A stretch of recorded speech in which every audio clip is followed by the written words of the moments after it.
Sri Mulyani Indrawati. Sri Mulyani merupakan putri Kebumen yang lahir di Bandar Lampung, Provinsi Lampung tanggal 26 Agustus 1962. Dia adalah anak ketujuh dari seorang dosen universitas, Profesor Satmoko dan Retno Sriningsih. Keduanya berasal dari Gombong, Kebumen. Sri Mulyani mendapatkan gelar sarjana dari Universitas Indonesia pada 1986. Ia kemudian memperoleh gelar master dan doktor di bidang ekonomi dari University Illinois at Urbana-Champaign pada 1992. Tahun 2001, ia pergi ke Atlanta, Georgia untuk bekerja sebagai konsultan pada USAID atau US Agency for International Development demi tugas untuk memperkuat otonomi di Indonesia. Ia juga mengajar dalam ekonomi Indonesia sebagai profesor di Andrew Yang School of Policy Studies di Georgia State University. Dari tahun 2002 sampai 2004, ia menjabat sebagai Direktur Eksekutif IMF mewakili 12 negara Asia Tenggara. Pada tahun 2004, ia ditunjuk sebagai Menteri Negara Perencanaan Pembangunan Nasional atau Kepala Bappenas pada Kabinet Indonesia Bersatu. Sri Mulyani ditunjuk untuk menjadi Menteri Keuangan pada tahun 2005 oleh Presiden Susilo Bambang Yudhoyono. Salah satu kebijakan pertamanya sebagai Menteri Keuangan ialah memecat petugas korup di lingkungan Departemen Keuangan. Ia berhasil meminimalisir korupsi dan memprakarsai reformasi dalam sistem pajak dan keuangan Indonesia, dan mendapat reputasi sebagai menteri yang berintegritas. Pada Agustus 2008, Sri Mulyani disebut majalah Forbes sebagai wanita paling berpengaruh ke-23 di dunia, yang juga sekaligus wanita paling berpengaruh di Indonesia.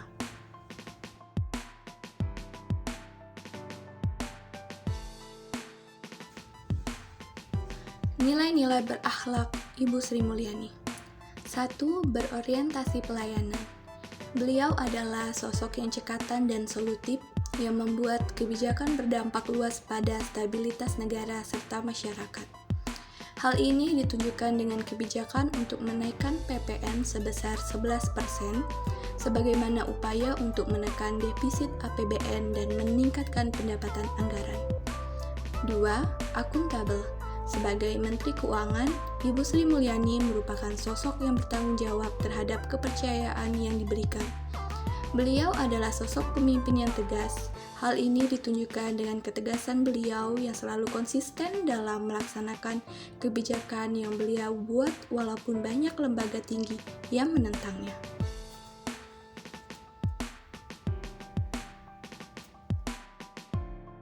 Tiga, kompeten. Ibu Sri Mulyani melaksanakan tugas dengan kualitas terbaik. Beliau mampu memulihkan ekonomi Indonesia pada masa pandemi COVID tahun 2021 dan mampu meningkatkan pertumbuhan ekonomi sebesar 3,69% pada kuartal keempat dari minus 0,70% di kuartal pertama. 4. Harmonis. Ibu Sri Mulyani mampu menciptakan lingkungan kerja yang kondusif, reformasi Kementerian Keuangan dengan stakeholder-nya yang baik sehingga terjadi perubahan fundamental di Kementerian Keuangan, SOP dan SDM. 5. Loyal.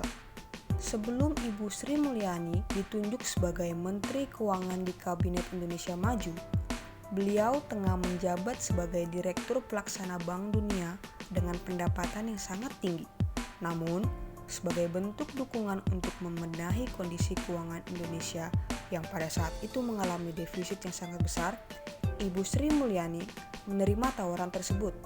Hal itu menunjukkan nilai loyal, yaitu setia pada NKRI dan pemerintah. 6. Adaptif. Ibu Sri Mulyani berperan aktif dalam memajukan perekonomian Indonesia. Hal ini menunjukkan nilai adaptif dengan berpartisipasinya Indonesia dalam mengikuti organisasi keuangan di kancah internasional, yaitu menjadi anggota G20. Indonesia juga menjadi tuan rumah di mana puncak pelaksanaannya diadakan di Bali pada bulan Oktober sampai November 2022 nanti. 7. Kolaboratif. Menteri Keuangan Republik Indonesia menekankan pada semangat kerjasama dan kolaboratif begitu penting, baik antara anggota G20 maupun seluruh lapisan masyarakat. Menurut Ibu Sri Mulyani, pandemi COVID-19 menyebabkan gangguan ekonomi yang sulit. Nilai dasar kolaboratif ditujukan beliau seperti bekerja sama dengan berbagai pihak untuk berkontribusi. Itulah biografi singkat dari Ibu Sri Mulyani sebagai role model berakhlak dari kelompok 3. Terima kasih atas perhatiannya. Sampai jumpa lagi.